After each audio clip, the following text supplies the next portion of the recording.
Thank you, Mike. I signed up for the second course. It's in mid-December, so I'm new to cross-country skiing. I'll be up there, mid to late December, right around the 20th-ish. And of course, I'm getting my equipment. Mike, check this out. I'm renting my equipment from the CMU outdoor program.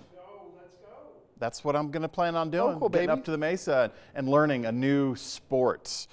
Easy to do with winter on our minds right now, folks. These are the low temperatures from this morning. Take a look at these numbers on your screen. 20 degrees, the starting point for Grand Junction. Teens, 16 and 14 for Montrose this morning. Do I need to remind you where we're supposed to be? We're supposed to be in the mid-20s. That's a tough one. Getting into tomorrow morning, closer towards the end of the week. Here we are midweek, tomorrow morning, Thursday. Also, same situation. We're going into the colder category. Not a whole lot of changes with our starting point, even with clarity. The skies should be mostly clear. We're going to maintain dry, quiet conditions during the overnight hours tonight. We do have an incoming storm system, but we're still going to squeeze out a decent Thursday afternoon with that sunshine, though it won't do much to warm us up. Right now, we're parked in the 30s, whether it's let's just call it what it is. Mike, what do you think? Mid-30s? When you're looking at Montrose, Delta, and Grand Junction, I think that qualifies as about a mid-30 degree reading. Yeah, it's mid-30s for sure. Come on, baby. That's where we're at. We're mid-30s currently, right now. And as far as high temperatures, these are not official,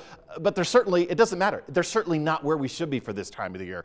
Low 50s. 52, 51, that's about where we should be popping this time of the year. We're not. We're in the 30s and the 40s, and this has been a tough couple of days. We have a tough few days ahead of us. In fact, tomorrow afternoon, with a little bit of that sunshine, it may feel good, but short-lived, because once we get into Friday, Saturday, Sunday, folks, we drop these afternoon temperatures, and the morning lows, they're going to go even colder. Then you add the element of wind. Fortunately, we don't have a lot of strong wind in our forecast. What we do have is a light breeze, anywhere from 5 to 15 miles per hour. Top wind gusts 10 to 20 miles per hour. Those are enough to kick in the wind chill. That's enough for you to grab a jacket. You forget your jacket one time on a wind chill day, and you'll remember it for the rest of the season.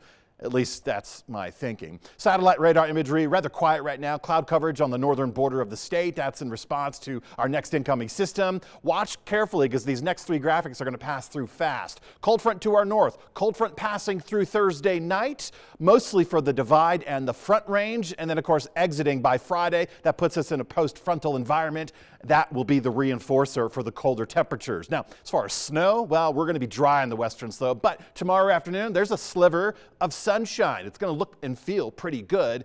Surrounded by cloud coverage, yes. Snow starting to fall in the afternoon hours, yes. Along the Wyoming-Colorado border, Rocky Mountain National Park, Berthoud Pass, Cameron Pass, these areas are going to pick up the deeper snow totals. If you want resorts as a reference point, think Steamboat Springs, think Winter Park, think Eldora. Even the Divide resorts around Summit and Eagle County should pick up some snow for the Friday morning report. And of course, you can't not see the snow falling along the foothills and the I-25 corridor from the state line almost to the state line. But as far south as Pueblo, maybe not as likely, but certainly Colorado Springs, maybe some flurries around Pueblo. So if you have to travel along the I-70 corridor for the late week period, anything after tomorrow night through Saturday morning is going to be a dicey go. That is, you should expect delays. You should expect closures because that's the bullseye for the snow. Now, we're left, I don't want to call it high and dry, but we're not getting a direct impact of the system. So the deeper snow totals will be in the northern mountain zones. We'll be in the front range, along the foothills, if you will. We'll see some good snow totals, and they'll get the brunt of all of the weather alerts. Currently under winter weather advisory for the Denver area, but also some of those northern and a few of the central mountain zones. Winter weather advisory means lowered visibility due to blowing snow and falling snow, but we don't have that on the western slope, folks. What we do have is a significant drop in temperatures. Well, okay, mid-40s to upper 30s. Is that significant for the afternoon hours? I'm going to let you decide. I'm going to let you choose the wardrobe, but those low temperatures getting into the start of the weekend, it feels pretty good in the 20s right now, this morning, yesterday morning, tomorrow morning. But then we get those lows dropping into the teens this weekend, starting Saturday and Sunday. For Grand Junction, it's the teens and the near 40-degree category. Yeah, these are well below the average for this time of the year. Ridge of high pressure building in for the weekend period. That's why we get the sunshine. That's why we'll maintain dry conditions. We just won't get a whole lot of warmth. Now, granted, we start the work week with a subtle uptick in temperatures will put us in the mid-40s. That will be short-lived because as we approach Thanksgiving right around November 23rd, 24th, 25th, I know it's a big window right now, but during that timeline, we expect another storm system to swing through the state.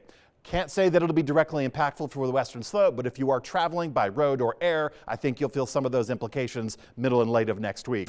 Montrose, I want to point out the low temperatures because we are going to go colder. I would not be surprised if we hit a 10-degree mark Saturday morning, but this weekend, with the clear and quiet and the frigid conditions, take her easy.